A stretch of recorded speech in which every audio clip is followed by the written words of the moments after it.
Marnie Aviles, 12 years old. Ako po ay mananayaw ng Iwas-Iwas Festival.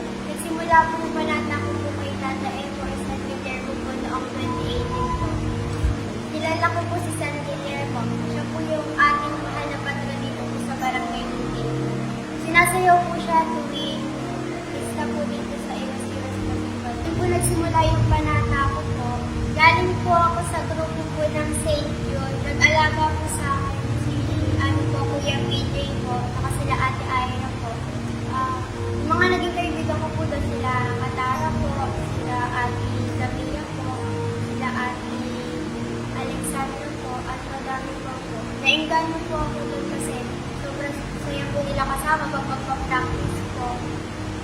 Noong 2018 po, una ko po sali sa Iwas-Iwas Festival. 8 years old or 9 years old pa lang po ata ako.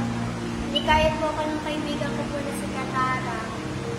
Una pong laban po namin dun sa Pasig po. Nagpapasalamat po ako kay Tata Evo kasi nanalo po yung barangay natin.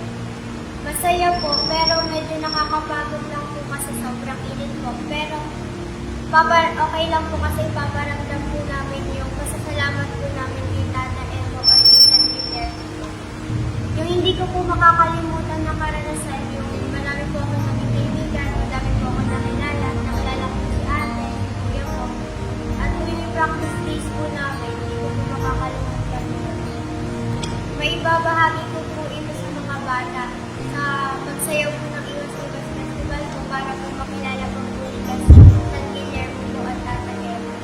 Nakatulong po sa akin si San Guillermo bilang bata at naging prayer po ako lalo sa pagsayaw po ng Iwas-Iwas po. Hello po, ako po si